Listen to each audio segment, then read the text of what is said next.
aquello en cuanto es en absoluto, que tiene la razón de ser subsistente, es Dios uno y simplísimo. Las otras cosas, en cuanto a sí mismas, participan del ser, tienen naturaleza. Es decir, que el ser está contraído o limitado por un principio real distinto al que se llama esencia. Entonces, todo ente que no sea Dios está compuesto de esencia y ser. En la traducción dicen esencia y existencia, para indicar con este término de existencia el punto fuerte que se le debe dar allí al ser. Antes de entrar, porque este es el tema probablemente más importante de la filosofía de Santo Tomás, la distinción de ser y esencia. Se dice también en la tesis naturaleza o esencia. Ya veremos en qué sentido se pueden tomar estas dos palabras como sinónimos y cuál es la diferencia que existe entre una y otra. Pero antes conviene hacer una aclaración. En primer lugar, acá se trata de una distinción. Se distingue la esencia del ser, el acto del ser. El acto del ser es aquello que pone a una cosa en la realidad, que la hace existente según nuestro lenguaje cotidiano, nuestro lenguaje usual. Eso que la hace existente, eso es el ser. Pero eso que es existente, ese ser, está limitado por el modo de ser. Es decir, este ser es un banco, es una silla, es un caballo, es un hombre, es una realidad cualquiera. Y una realidad cualquiera, al acto de ser, aparece allí limitado por el modo de ser. Y este modo de ser es al que nosotros habitualmente, ya utilizando los términos correspondientes, le llamamos esencia.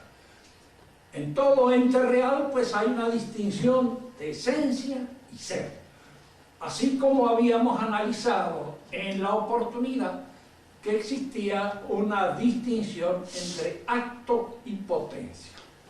Ya vamos a ver cómo la distinción de acto y potencia es más general, más genérica, más total en el ente. Y la distinción de ser y esencia es una distinción que se funda en la previa distinción de acto y potencia. Ahora conviene que hagamos algunas observaciones en torno a lo que constituyen las distinciones. Importa distinguir. Distinguir significa apreciar una realidad en su constitutivo fundamental. Se distingue a alguien cuando no lo confundo. Y este es el primer principio del conocimiento. Ese principio al cual en la mayor parte de los libros de filosofía se llama principio de no contradicción. El principio de no contradicción se funda en la distinción. Conocer es distinguir. Si no distingo, confundo. Y si confundo, no conozco. Ahora, esto es un primer principio. ¿Qué quiere decir un primer principio? Quiere decir que el conocimiento comienza por el conocimiento del principio. Por supuesto que no. El conocimiento comenzará por conocer a la mamá. Tal vez sea lo primero que se conoce. Pero esto primero que se conoce es lo primero que se distingue. La mamá es distinguible de todas aquellas cosas con las que podría confundirse. Y en la medida en que se distingue de todas las cosas con las cuales puede confundirse, empieza el conocimiento verdadero y real. Pero ahora todo el curso del conocimiento, todo lo que nosotros conocemos en torno a una realidad, consiste siempre en mantener claro la distinción del objeto que consideramos, la distinción de aquello que estamos considerando o conociendo, de no confundirlo con otra cosa. Se dice que un principio es primero, no porque el conocimiento empiece por él, sino porque es un primer principio que ilumina el acto de conocer en todo su curso, en toda su trayectoria, en todo su movimiento. No se puede confundir nunca. Por supuesto que por ahí ustedes pueden oírlo decir a algún estudiante de filosofía, los hay, y por ahí le dicen a usted que después de Hegel el principio de no contradicción no existe más, como si Hegel fuera un filósofo que se contradice. No es así. Porque si se contradijera no sería un filósofo, sería un chambón cualquiera. Y no lo es un filósofo. Y desde el momento en que es un filósofo no se contradice. Lo que pasa es que él advierte en las realidades, en los entes, una contradicción que existe en esos entes. Y él trata de explicarla, así como tratamos nosotros de explicarla, apelando a la noción de potencia y de acto, para explicar la contradicción que suele haber en los entes. Él trata de aplicar a esta contradicción existente en los entes ciertas nociones que son más bien de tipo lógico. No nos vamos a adelantar metiéndonos en una dificultad más, sino que si queremos lo mismo, siendo. Hay dos maneras de explicar el ente, una lógica y otra ontológica. La ontológica es la propia de Aristóteles y de la escuela tradicionalista, realista, la escuela de Aristóteles, Santo Tomás, etc. Es esa la que hace distinciones de tipo ontológico, las otras lógicas. Fíjense que los lógicos suelen ser más lógicos que los que no son lógicos, lo cual es, en verdad, diríamos así, una especie de repetición del principio. Pero los lógicos a veces no suelen ser nada más que lógicos. Es decir, tienen una gran lógica. No se olviden nunca que los locos suelen ser muy lógicos y en todas sus cosas proceden con un logicismo que precisamente se llevan por delante la realidad. Al llevarse por delante a la realidad porque no la ven, se mantienen en ese terreno de la lógica, que es el terreno de la interpretación que nosotros hacemos de las cosas. Cuando se especula en torno al ente, se suele caer a veces en estos errores. Que el ente sea lo que yo me represento como ente. Es decir, que en vez de considerarlo al ente como una realidad que está fuera de mi mente, la considero como una realidad que se realiza como tal en mi mente. Y al considerarla como una realidad que se realiza en mi mente, yo logicizo, convierto en lógico al ente óntico, al ente real, al ente que no es lógico, sino que está fuera de mi conocimiento. Lo convierto en un concepto, y al convertirlo en un concepto lo manejo mucho mejor, por supuesto. Lo manejo con más holgura, pero estoy equivocándome en cuanto al conocimiento de su realidad. Volvamos a la distinción, que es importante. Hay en primer lugar, así a prima facie, dos clases de distinciones perfectamente fáciles de entender. Una distinción entre cosa y cosa. Este libro se distingue de esta mesa. Este libro lo puedo ver aparte. La distinción entre cosa y cosa no crea en nosotros ningún problema. Es fácil distinguir un ente de otro ente y apreciarlo en esa distinción. La dificultad entra cuando yo tengo que distinguir en la unidad del ente diferentes principios que lo constituyen, como este de ser y esencia. ¿Cómo distingo yo esos diferentes principios? Aquí hay dos tipos de distinciones que hay que tomar en consideración. Lo que se llama la distinción real y lo que se llama la distinción de razón. Tratemos de entender bien esta prima facie, es decir, una distinción real de una distinción de razón. ¿Cuándo una distinción es real? ¿Y cómo puedo apreciar yo que una distinción es real? ¿Y cuándo puedo apreciar que es únicamente de razón? La distinción real es aquel principio que funda un comportamiento, una función efectiva y real en el ente. Así, por ejemplo, la materia y la forma en los hombres, lo que es propio de nuestra materialidad y aquello que es propio de nuestra formalidad, se distinguen realmente. Porque si me caigo, yo no le voy a decir, mire, se cayó porque es ser racional.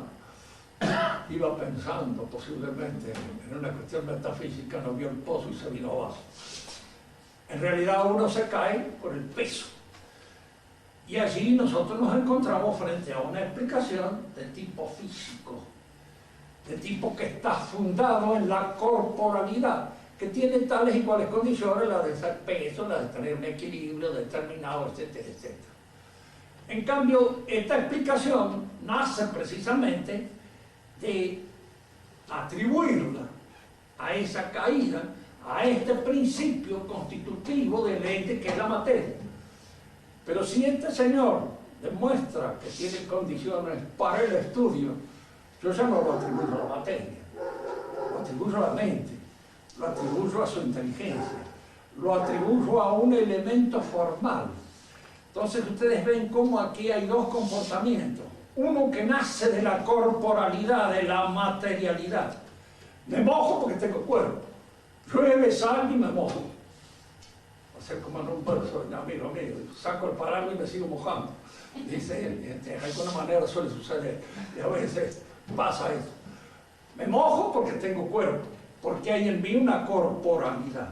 Pero comprendo porque tengo mente. Yo no puedo atribuir el primer hecho al mismo principio al que atribuyo el segundo hecho. Porque entonces estaría creando precisamente una confusión. Si estos dos hechos, comprender una cosa, recibir un balde de agua, otra cosa, estos dos hechos requieren principios diferentes para ser explicados, es porque estos principios constitutivos del ente son efectivamente diferentes porque explican funciones diferentes. ¿Se entiende? Estas son distinciones reales, pero distinciones que se fundan, diríamos así, en los coprincipios constitutivos del ente, que son reales y se distinguen realmente. Estos principios se distinguen realmente porque uno está en acto y el otro en potencia. Y entonces el acto y la potencia, como doctrina fundamental en la explicación del ente, me permiten entender la diferencia o la distinción entre estos coprincipios efectivamente y realmente distintos. Cuando la distinción es de razón, y luego este libro, y digo que este libro es un objeto de venta. En el mercado tiene un precio determinado. Puede ser muy barato porque habría que venderle unas cosas en la librería de viejo. De hecho, esta relación del libro con el precio que se pone en el mercado es algo que nosotros no podemos apreciar en el libro. El libro no la contiene. La materia y la forma del libro sí la podemos apreciar en el libro. La materia es esto que lo constituye en este objeto compacto, en esta masa que es el libro. Y la forma es lo que contiene adentro. lo que lo hace ser un libro de filosofía. Esa es su forma y esa es su materia.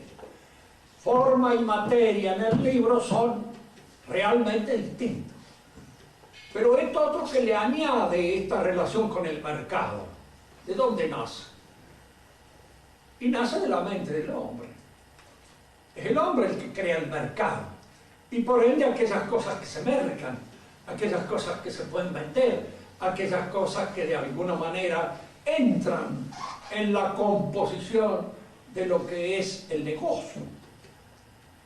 Y eso nace de la mente del hombre.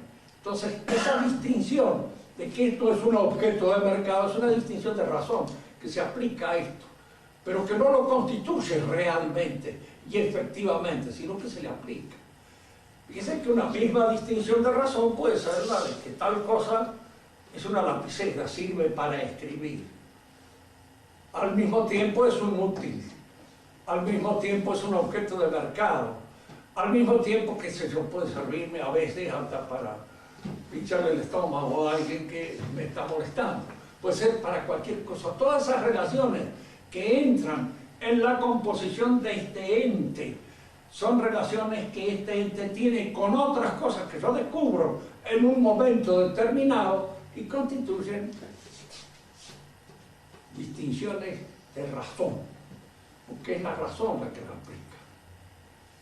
Diríamos así, una distinción de razón es que tal instrumento cortante es un bisturí. Diríamos, es un bisturí en la mano competente del que sabe manejarlo como tal, como bisturí, y aquel que lo usa como instrumento. Para otro puede ser una simple cortapluma porque no lo sabe usar con el objetivo propósito que tiene. Entonces, estos instrumentos, el elemento instrumental que esta realidad tiene es también una distinción que la razón añade, que la razón agrega.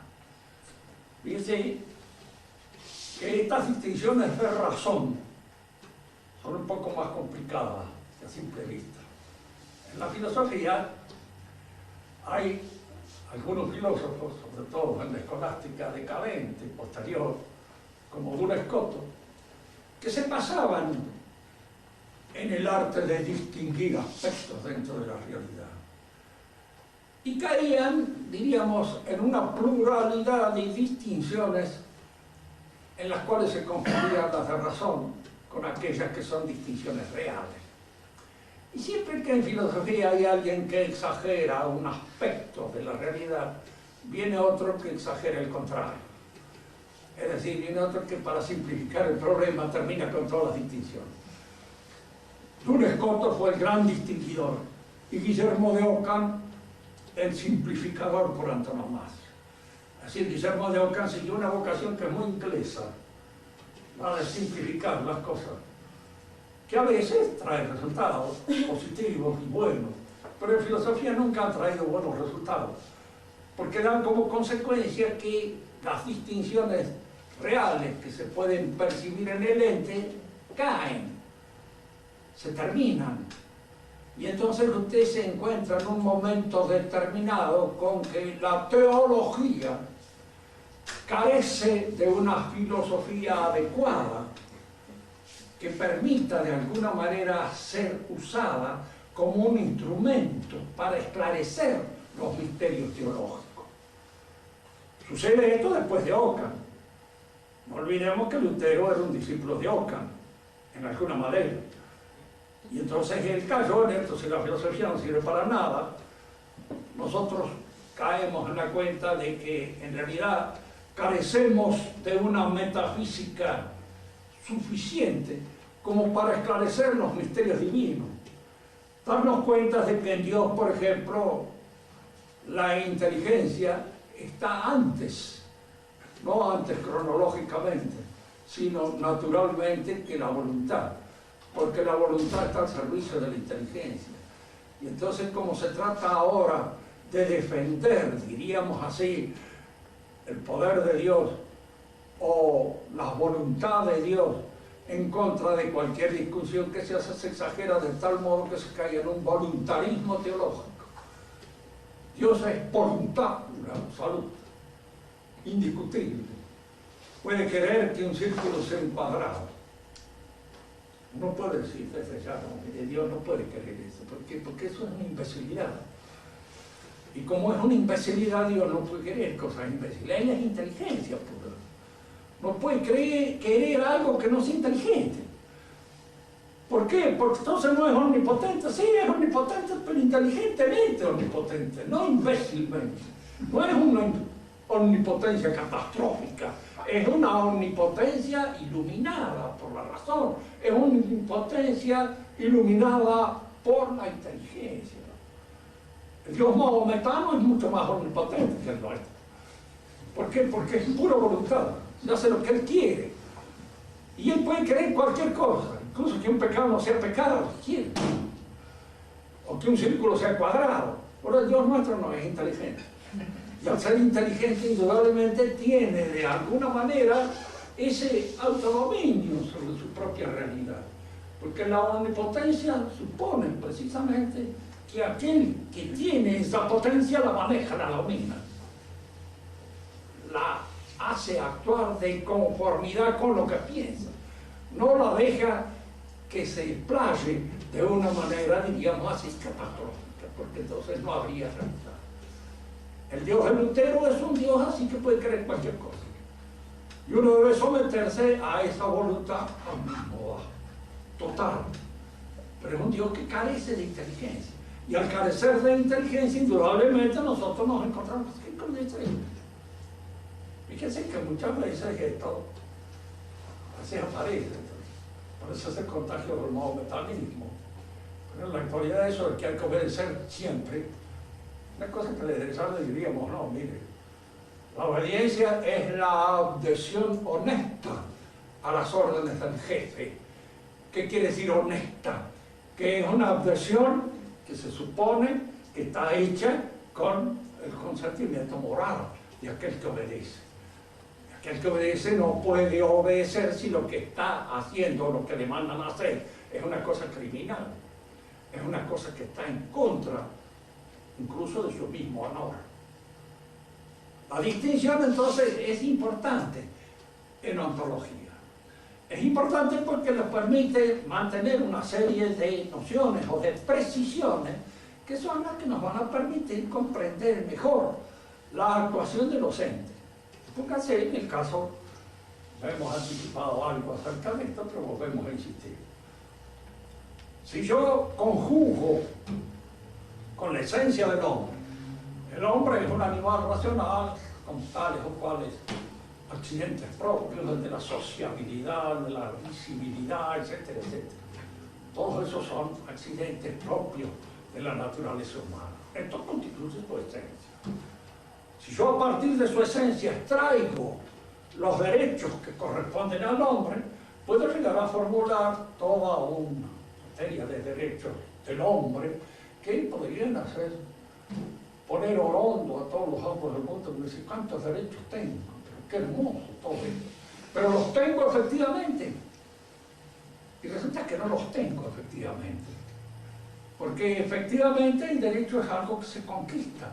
Y es algo que la sociedad va dando en la medida en que uno crece en su ser, en su perfección, y logra la capacidad para la obtención de tal derecho. Una vez se lo hace reír cuando lee la Declaración de los Derechos del Hombre de la Revolución Francesa. Todo hombre es libre de pensar lo que quiere. ¿De pensar en qué? Muchas veces nosotros lo hemos dicho al cabo de eso, no vale la pena insistir en eso, ¿no? Pero yo puedo pensar lo que quiera en química, en física, en matemática. ¿En qué ciencia puedo pensar lo que quiero? ¿En qué ciencia soy libre de pensar lo que se me da la gana? ¿Tiene algún valor lo que piense en todas esas cosas de las cuales no sé nada? De las cuales no he estudiado en absoluto ni he llegado de ninguna manera a una comprensión efectiva de aquello sobre lo cual estoy pensando. Yo puedo ponerme a discutir aquí de arquitectura con Adrián. Y entonces Adrián me dirá, mire, más vale amable, porque hace otra cosa. Tiene toda la razón del mundo, porque no puede hablar con alguien que no sabe. y que no tiene competencia precisamente en aquello sobre lo cual se está hablando. Entonces, estas declaraciones así son más bien humorísticas que reales, porque aquí se confunde la esencia y el ser, la existencia. Existen una serie de posibilidades que al hombre, considerado esencialmente, pueden conjugarse con su esencia, pero es que cuando nosotros consideramos la realidad existente, concreta, determinada, nos encontramos con que esas cosas son declaraciones en el aire, absolutamente falsas, porque no responden a la verdadera perfección existencial, concreta, de este ser que es el hombre aquí. Por eso conviene siempre hacer estas distinciones. Cuando nosotros decimos, por ejemplo, el hombre es un ser social y la sociabilidad es un accidente propio de la esencia del hombre.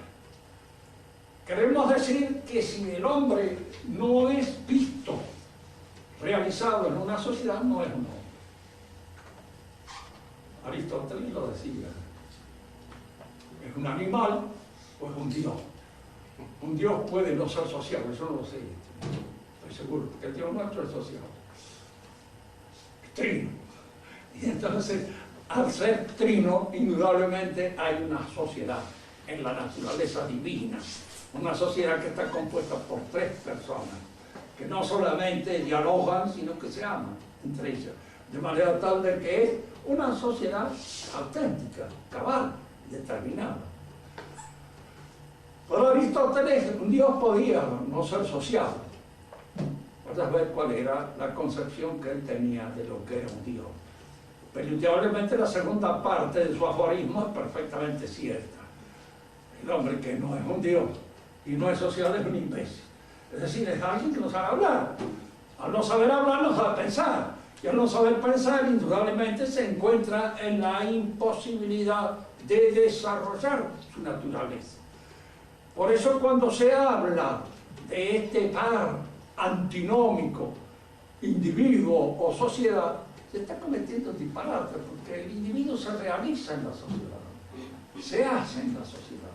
No es nadie fuera de la sociedad a la cual pertenece, en la cual se inscribe y en la cual logra aquella perfección que por naturaleza le corresponde.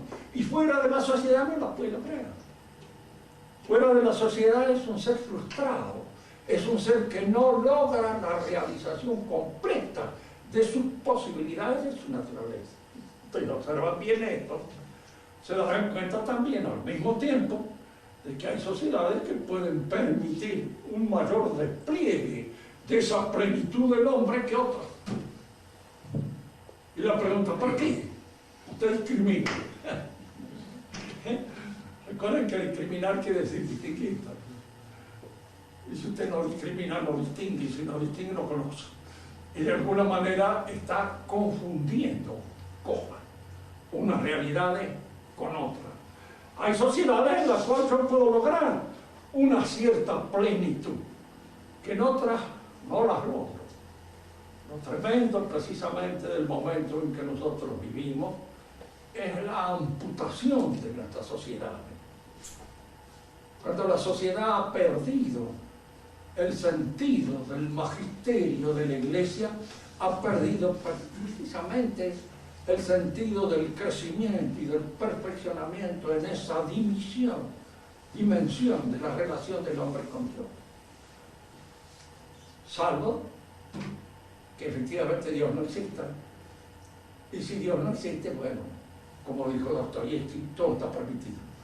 Es decir, desde ese momento nosotros no tenemos absolutamente por qué fijarnos en nada. Se hace lo que se quiere y lo que se puede, y hasta donde llegan los límites de mi poder o de mi fuerza. Lo decía Hobbes en el comienzo a veces de su Leviatán, ¿cierto? Dice, el hombre está hasta donde le alcanza la posibilidad de matar a otro. Dice, y en esa medida puede realizar precisamente la expansión de su naturaleza, la muerte del otro. Es indudable una visión un poco pesimista, que luego él la corrige con una especie de totalitarismo del Estado. Volvamos a lo esencial nuestro. En las distinciones de razón hay dos tipos de distinción. Los escolásticos tenían todas estas, diríamos así, finezas en la apreciación de la realidad. Finezas que hemos perdido y que ha perdido completamente la filosofía moderna. No la tiene. Y al no tenerla, indudablemente cae en gazapos a veces excesivamente groseros. En el hombre, por ejemplo, en cualquier ente, la unidad es una propiedad del ente. Es una propiedad que está adscrita al ente. Un ente es uno, en tanto es ente.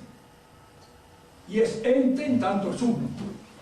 Porque ente y uno son la misma cosa, vista desde dos perspectivas diferentes. Por eso la distinción entre la unidad y la entidad es una distinción de razón, no es real. Pero es una distinción de razón que los escolásticos llamaban de razón menor. ¿Por qué? Porque había otras que ellos llamaban de razón mayor. ¿Y en qué se distinguía la distinción de razón menor de la distinción de razón mayor? En que la distinción de razón menor yo no podía concebir separadamente los dos elementos distinguidos. Yo no puedo concebir la unidad sin el ente, ni el ente sin la unidad. Si concibo uno, concibo el otro. Uno trae inmediatamente a la mente el otro. Todo ente es verdadero. Esta palabra verdadero significa que tiene una inteligibilidad, sostenida por la inteligencia divina o por la inteligencia nuestra, si es un ente fabricado por nosotros. La verdad del ente es algo que está adscrito al ente y no se distingue del ente. Es algo consubstancial con él. Es algo que no puede ser pensado fuera del ente. Porque no hay cosa verdadera que no sea un ente. Digo esto porque uno puede pensar, pero es que puede haber gente que haya pensado en lo verdadero sin pensar que se trata de algo real. Si ustedes leen un diccionario de teología, y que no es malo, de filosofía, como el de Brugger, por ejemplo, no es malo, bastante bueno, y buscar la palabra valor, verán así que le dice, el valor vale, pero no es. Entonces usted se queda un poco atorado, dice, si vale es, si tiene valor, tiene ser, y si no tiene ser, no tiene valor. Porque el valor es o la verdad, o la unidad, o la bondad del ente que yo estoy en un momento determinado considerando. Y estas nociones, bondad, unidad, verdad, son el ente mismo. Yo no puedo considerarlas independientemente del ente, porque si las considero independientemente del ente no son. Dejan de ser, y al no ser no tienen valor, y no tienen ningún fundamento entitativo o real. Por eso es conveniente esta distinción. Las distinciones, entonces, de razón menor, son estas las cuales yo no puedo concebir la distinción separada de la otra. Yo puedo concebir una cosa fuera de otra. Puedo pensar en este libro sin pensar en la mesa. Puedo pensar incluso en la forma de este libro o en la materia de este libro sin pensar en su forma. Puedo pensar. Si el libro está hecho de papel, puedo pensar en el papel, ¿no? Y no pensar en que tiene tal o cual forma de libro. Está bien. Son distinciones reales que me permiten esa separación entre una cosa real y otra cosa real, aunque estén estrechamente unidas en la realidad. Pero ahora hay distinciones de razón mayor, en las que sí es posible pensarlo separadamente. Por ejemplo, dan siempre como ejemplo el cuerpo y el alma. Fíjese que constituyen una sola realidad.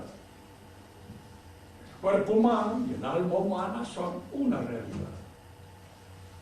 Pero yo puedo pensarla separadamente. Y hay una separación en la muerte que me permite ese pensamiento con mayor eficacia todavía, porque así se da realmente la separación, realmente. Son dos cosas.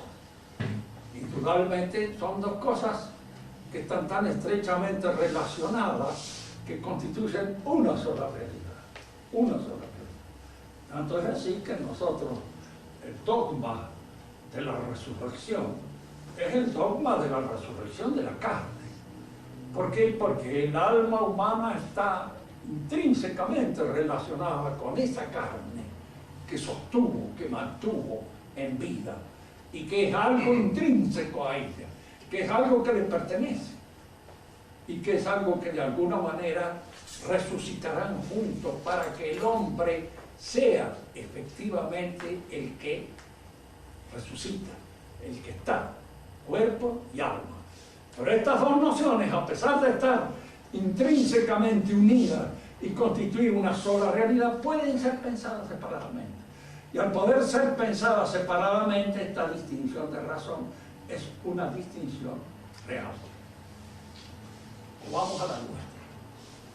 El ser, indudablemente, si existe, como de hecho la filosofía lo prueba, existe, es el ser único y subsistente, es Dios. Él es el que es. La Biblia lo dice textualmente tal como lo va a decir la metafísica. Cuando Moisés pregunta en la zarza ardiente, no en la salsa hirviendo como decían algunos míos, me acuerdo que estudió. Si Dios se le presentó a Moisés en una salsa hirviendo, no sé si era por la hora en que tendría hambre y estaba pensando en la salsa en ese momento. En la salsa ardiente, cuando le pregunta quién debo buscar, el que es de mí, el que es. El título fundamental de la realidad divina es el ser. Recuerden que en las clases anteriores dijimos una cosa para demostrar. Cuando nosotros nos preguntamos sobre el verdadero ser de un ente, llegamos a la conclusión de que lo que constituye realmente a este ente es una idea, un eidos, una programación de los elementos materiales que lo constituyen. Y una programación es algo de un programador, es algo que está dependiendo de la inteligencia. Entonces, cuando nosotros aplicamos este razonamiento al ente, llegamos al fundamento de toda la realidad. Es una inteligencia que es un ser inteligente que está en el fundamento de la realidad. Nosotros a veces pensamos, tal vez, llevados por la lógica, porque la noción de nada es una noción lógica, no tiene contenido. ¿Qué es la nada? Nada. Ni nada. Nil, dicen los latinos. Ni un hilo. Ni un hilito. Ni ente, dicen los italianos. No es ente. Es la nada. Pero nosotros obtenemos esta noción por separación de lo que es. Por una especie de separación intelectual, mental de lo que es. Logramos este vacío gracias a que ponemos aparte lo que es. Pero en la realidad no, la nada no existe. Y el fundamento de toda la realidad es el ser único, es el fundamento de lo real, es el ser. Y nosotros participamos de ese ser. Y al decir participamos, nos preguntamos aquí, de acuerdo con lo que habíamos señalado en la clase anterior. ¿Somos parte o tomamos parte del ser? Si fuéramos parte, estaríamos en un panteón completo, absoluto. Seríamos parte de Dios. Y es muy común esto entre los que especulan filosóficamente, caer a veces en una noción panteística de lo que es el ser. Spinoza, el más famoso de todos los filósofos que han hecho una especulación de esta naturaleza. Y Hegel mismo cae en una suerte de panenteísmo. del cual no vamos a entrar en sus dificultades. Simplemente Dios nos sostiene en el ser. Nos da el ser por participación. Aquí les voy a pedir un esfuerzo de imaginación, nada más. Fíjense que la imaginación es la loca de la casa. Y la imaginación en filosofía no sirve de mucho. Porque cuando uno logra imaginar estas nociones, las echa a perder. Porque estas nociones son retenidas pura y exclusivamente por concepto, no por imagen. No hay imagen. Ustedes me dirán, pero es que puede haber una ciencia y la matemática, por ejemplo. ¿Qué imagen se hace ustedes de la raíz cuadrada de 9? Están los signos convencionales que de alguna manera ayudan al esfuerzo intelectual con una cierta imagen simbólica, pero no es la imagen de lo que en realidad nosotros estamos considerando. Por eso este pedido a la imaginación lo hago simplemente porque nos permite entender mejor esto. Decíamos en la clase anterior de que cuando tomábamos parte de un concierto, nosotros tomábamos parte del concierto, no éramos parte del concierto, somos los que lo escuchamos, los que estamos atentos a lo que el concierto dice. Y el concierto nos sostiene en ese embeleso que provoca la participación en un bien espiritual. También decíamos una cosa que conviene ahora retenerla presente. Cada uno de nosotros tomaba parte en el concierto con lo que cada uno de nosotros era. Con su inteligencia, sus conocimientos, su cultura, su sensibilidad, su capacidad de apreciar la música, etcétera, etcétera.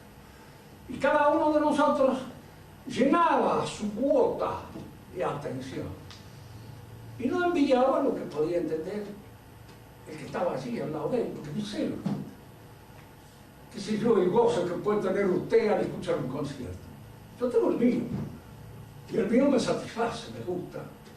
Es el que puedo tener. Y de alguna manera es aquel que llena precisamente la cuota de satisfacción humana, vital, que yo puedo encontrar en mis conciertos. Supongamos ahora que ese concierto sea Dios. Es Él el que nos sostiene en el ser mediante la sinfonía musical de su fuerza, de su energía. Con la diferencia de que, claro, en un concierto los espectadores vienen de afuera, entran, pagan la entrada, etcétera, etcétera. Y en este caso no. El concierto mismo crea al espectador, lo saca de la nada, lo hace ser lo que es y lo sostiene según el grado de participación en la realidad divina. Pero el grado de participación de cada uno de nosotros en la realidad divina está dependiendo de lo que cada uno de nosotros pone de generosidad, de riqueza en el acto de ser. Fíjense, nosotros que tenemos una clara experiencia del pecado, sabemos que el pecado es una deficiencia. Es precisamente una nota falsa. Es algo que nosotros estamos mezquinando al ofrecimiento de la divinidad de Dios. Y precisamente por eso nosotros participamos mal en la medida en que pecamos. Somos naturaleza caída, hay una tendencia hacia la caída que en uno se da de una manera, otro de otra. Los pecados capitales es muy difícil encontrar uno que los tenga todos bien desarrollados en su plenitud. Siempre hay algunos que son los que se imponen a los otros y los demás van quedando un poco felizmente rezagados. Estaba leyendo una vida de Dante, escrita por Giovanni Papini, es muy linda. Entonces Giovanni Papini dice que los dos pecados capitales de Dante eran el orgullo y la lujuria. Eran los dos pecados de él, y los dos pecados en los cuales caía. La lujuria, en cierto modo, para hacer compensación al orgullo. Es decir, el orgulloso es el hombre que no quiere cometer pecados roñosos, chiquitito, miserable.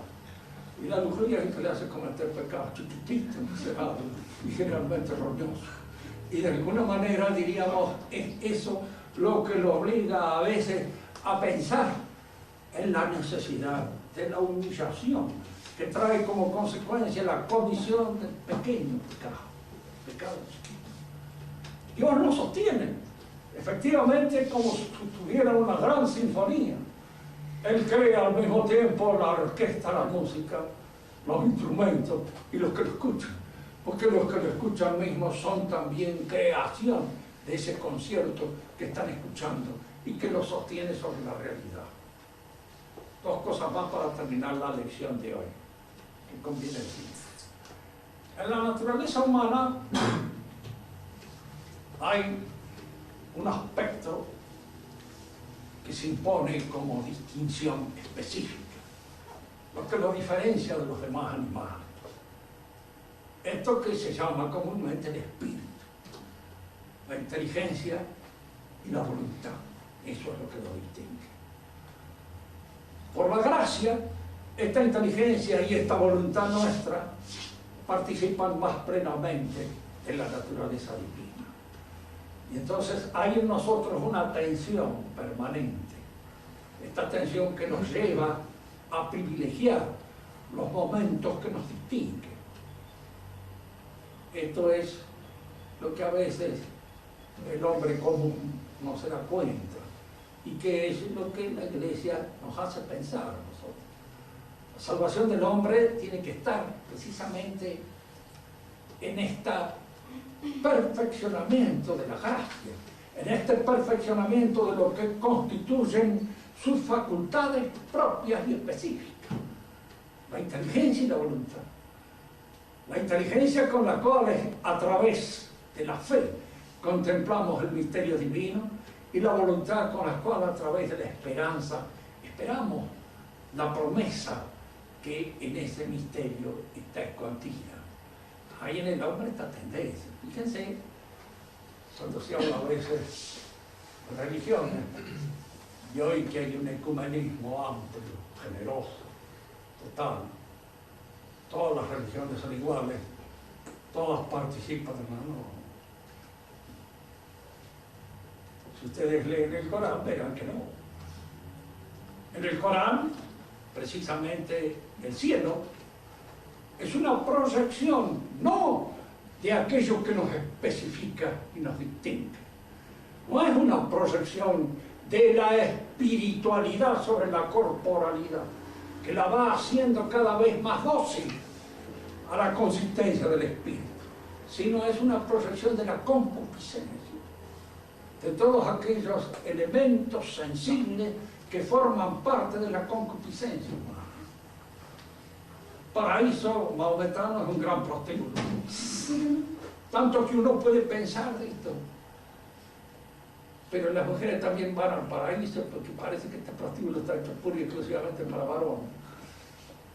Y de hecho da la impresión de que las mujeres no van al paraíso, no entran, en el paraíso entran los guerreros, porque es una organización ideológica de tipo religioso, pero que de alguna manera tiene como consecuencia la proyección ad infinitum de la concupiscencia, y no de lo que en el hombre lo distingue cabalmente de los animales, que es la razón, el espíritu. Ellos no se preguntan por nada de esto. Que si hay algún lugar donde los aspectos teológicos son rudimentarios en el Corán, no hay teología en el sentido en que nosotros la entendemos como tal. Y algunos de los teólogos maometanos que han surgido por ahí han acabado muy mal. Y este lo decía de Jesucristo. Si un cristiano se llamaba Cristo y terminó muy mal, decía él. Lo cual no deja de ser una cierta razón.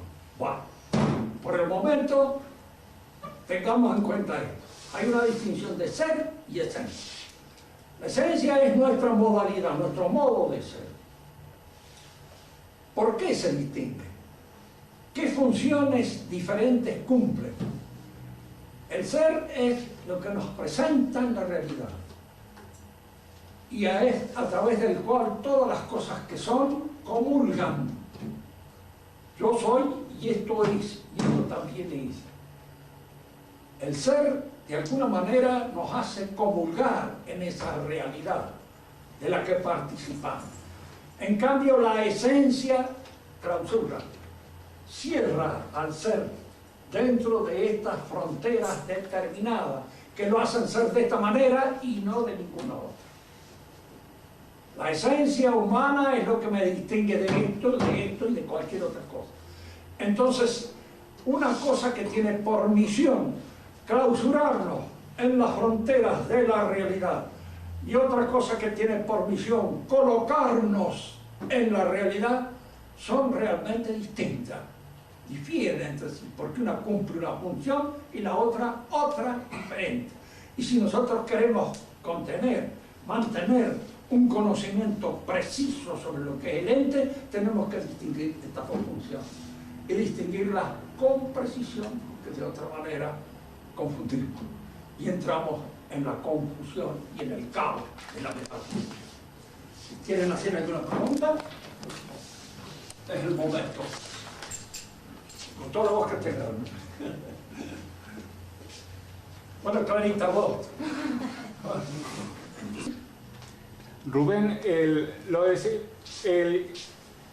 ¿qué significa eso? La gracia supone naturaleza, eso entra dentro de la explicación del sostenimiento divino. La esencia y la naturaleza son nociones más o menos sinónimas.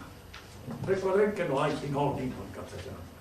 Pero la naturaleza es la esencia vista desde un punto de vista dinámico, vista como principio de actividades, como principios de actos, de facultades, vivas o no. Y la esencia no. Por ejemplo, tenemos un ejemplo. Un triángulo tiene esencia, pero no tiene naturaleza. La esencia del triángulo está dada en su definición. Superficie plana cerrada por tres puntos que se cortan, por tres líneas que se cortan en puntos llamados vértices. ¡Pum! Se acabó. Esta es la esencia. Naturaleza no tiene, ¿por qué? Porque no tiene funciones, no actúa, no obra, no vive, no es nada.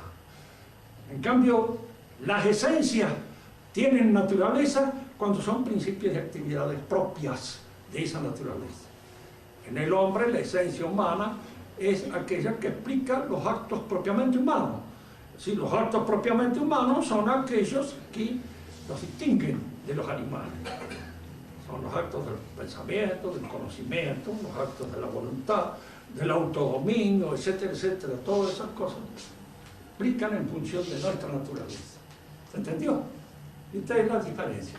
Entonces, por eso cuando hablamos de naturaleza, hablamos en función de principios de actos, de actividades, que pueden o no ser libres, dependen de la naturaleza vegetal, la naturaleza animal, la naturaleza humana, etcétera. Y la naturaleza de los minerales también tiene su naturaleza.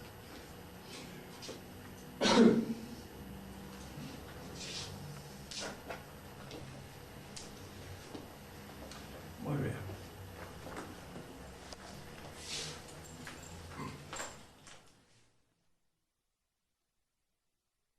Que en la filosofía el único que distingue esto es Santo Tomás. Bueno, lo distingue. Aristóteles no lo distinguió, Platón no lo distinguió, los comentaristas que se llaman árabes y no son árabes tampoco lo distinguieron, porque claro, la noción de árabe es una noción medio rara, se llama árabe a todos los que hablan árabe, como se llama latino a todos los que hablan latín, que somos nosotros, pero está lleno de razas diferentes que hablan algún idioma latino, y entre los árabes lo mismo. Averroes es uno de los comentaristas árabes y el español, y de ascendencia cristiana, y Avicena era egipcio. Indudablemente escribían en árabe, hablaban árabe porque era el idioma que había sido impuesto por la conquista a todas esas partes de los pueblos. Pero su pensamiento, su formación era fundamentalmente griega. Los árabes no tenían filosofía. Los árabes eran los de la Arabia Feliz, los que hicieron el Islam. Es decir, los que aparecían hablando árabe, ¿no? Los sirios no, pero los sirios hablaban siriaco. Y los, La península árabe. claro, hablaban siriaco como los egipcios hablaban el copto, como de alguna manera los libaneses hablaban el arameo, el fenicio, pero hablaban distintos idiomas, no eran. El árabe se impuso por la conquista, pero no todos los que hablan árabe son árabes. A veces en ellos crece un patriotismo salido un poco, diríamos, por la publicidad que se ha hecho en torno a esto. Y creo que se ha grabado un poco con las metidas de pata de los norteamericanos. Y claro, saltan más cosas. Muy bien, la otra pregunta.